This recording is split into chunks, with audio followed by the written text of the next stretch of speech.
minimal teman-teman gunakan oli yang. Oke, kita akan nyalakan dulu. Bismillahirrahmanirrahim.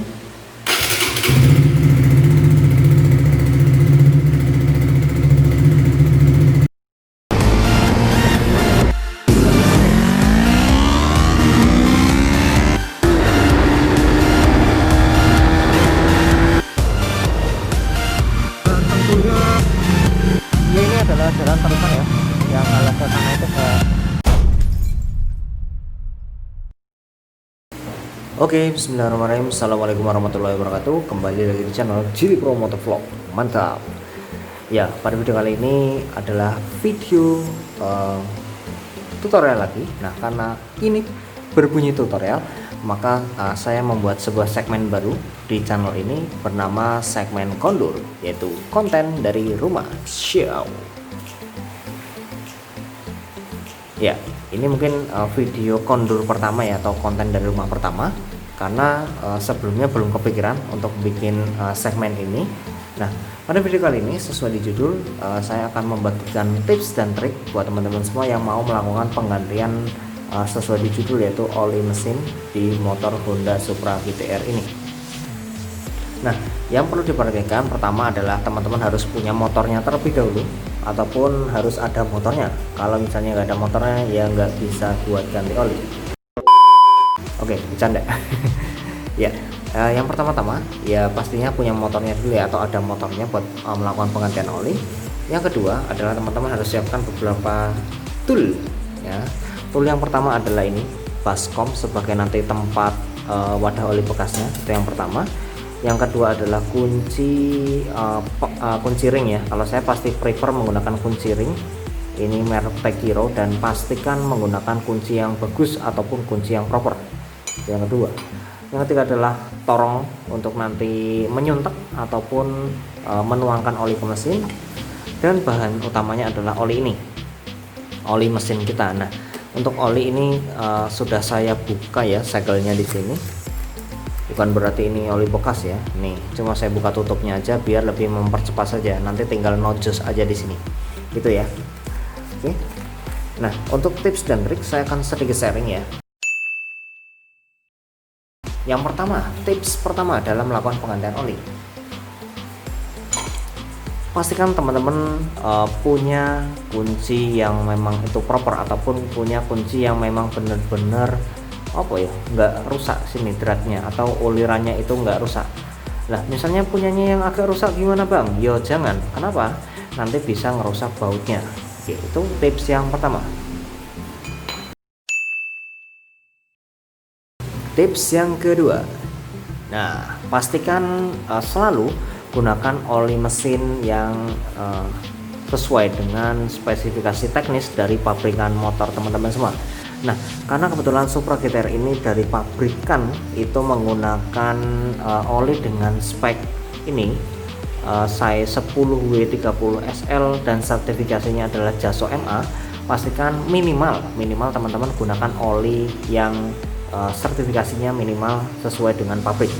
Misalnya teman-teman ingin ganti ataupun upgrade, boleh dipersilahkan, namun jangan sampai sertifikasinya lebih buruk daripada sertifikasi bawaan pabrik. Nah, untuk motor Honda Supra GT-R, Sonic ataupun CB150R atau CBR itu rata-rata kalau bawaan dia menggunakan SPX 1 ya, SPX 1 ataupun kalau saya biasanya SPX 1,2 nih. Nah, untuk kapasitas dari SPX 1 ini ya, dari AHM itu adalah seliter 200 mili atau 1,2, makanya saya sebut SPX 1,2 ya. Kurang lebih itu tips yang kedua. Pastikan oli yang dipilih adalah sesuai dengan spesifikasi mesin teman-teman.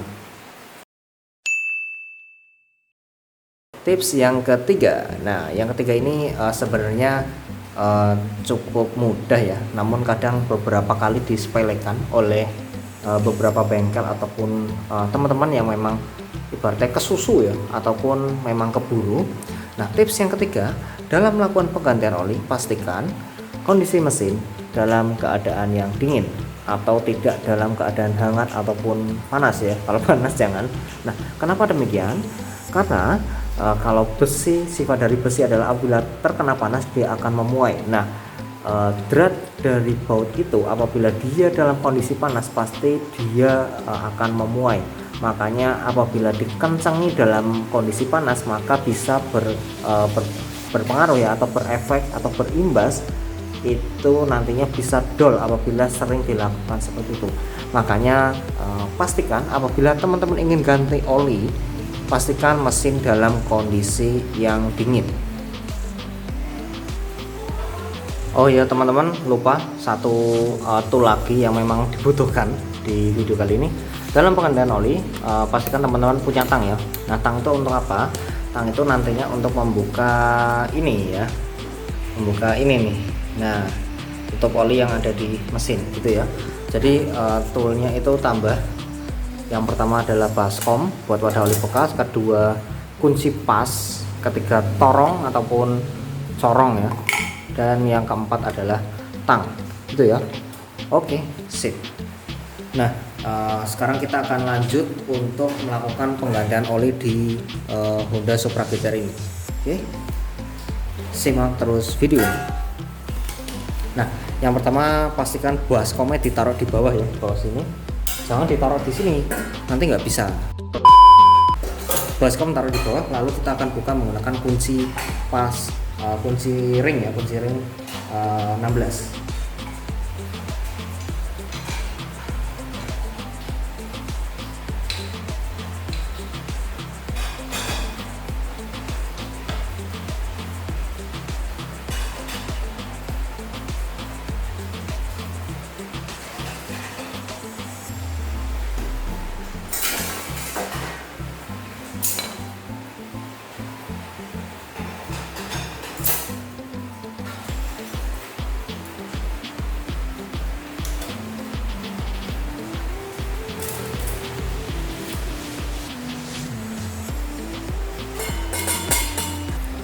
Nah, untuk kunci ternyata bukan kunci 16 tapi kunci 17 ya.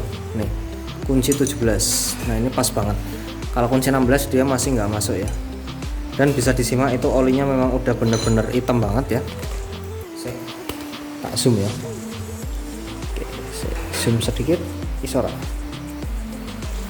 Oke, yos. Kurang lebih ini ya. Oli ini udah hitam banget. Ini udah 2000 lebih dikit, 2100 kilo nah nggak salah, 2,1 kilo ya, 2100 kilo. Dan ini memang udah wayai ganti, makanya tak ganti sekalian gitu ya. Nah, sekarang kita lanjut ke tips yang keempat.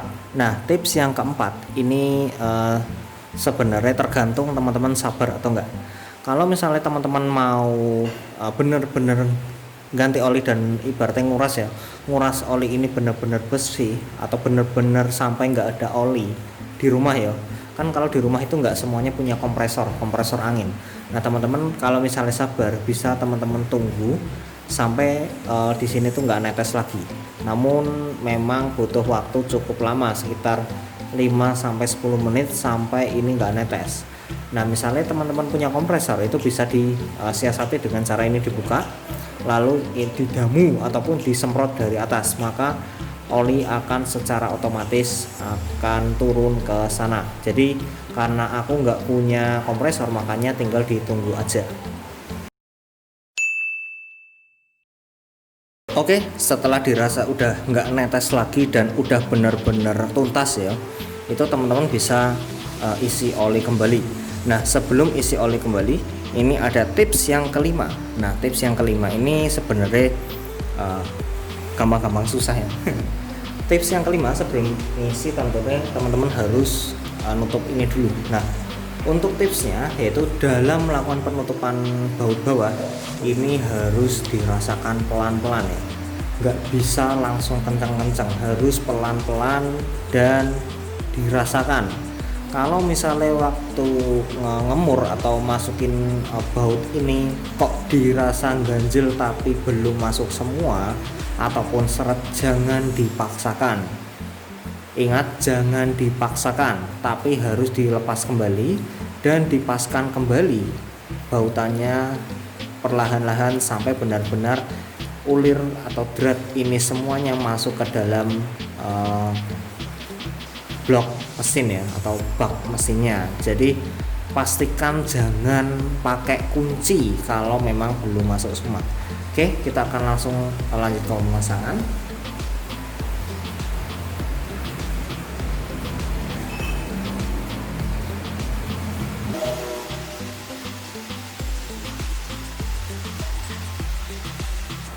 Nah, kalau memang dirasa udah mentok dan dratnya udah masuk semua, kita bisa gunakan kunci untuk mengencangkannya. Pastikan ngencenginnya ke sini ya, ke arah sini. Nah, gini ya. Kalau ke sini nanti buka.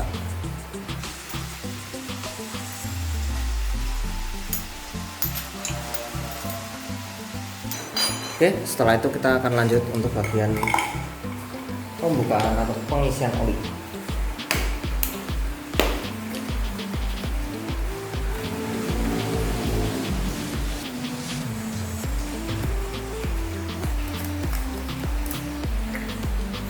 Buka olinya dan tojos saja pakai ini.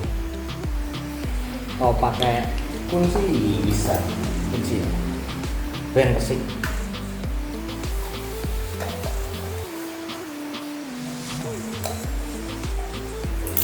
Nah, setelah itu pakai corong yang tadi, atau ini handmade ya, handmade banget corongnya. Kita akan masukkan ke sini dan tinggal kita tuang olinya ya.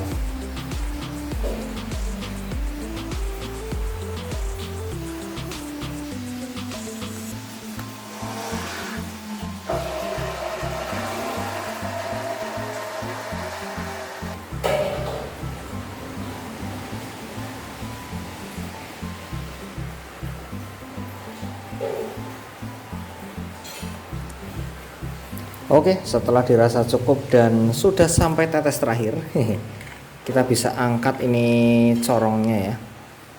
Harusnya sih corongnya bukan kayak gini. Nah, ini saya buat corongnya itu pakai botol bekas printer sama pipa tembaga.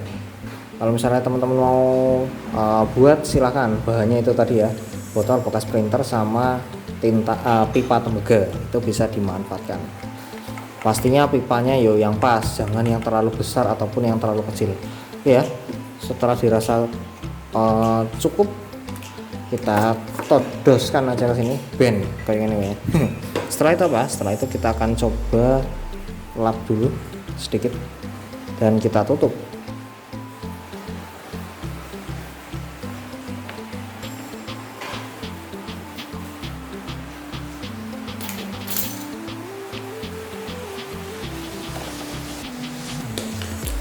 Oke, semuanya sudah selesai. Sekarang kita tinggal coba untuk menyalakannya. Seperti apa suaranya? Harusnya lebih halus daripada sebelum ganti oli ya. Nah, ini untuk oli bekasnya, dia hitam sekali, pekat ya. Suara keton. Ini kita akan nyalakan dulu. Bismillahirrahmanirrahim.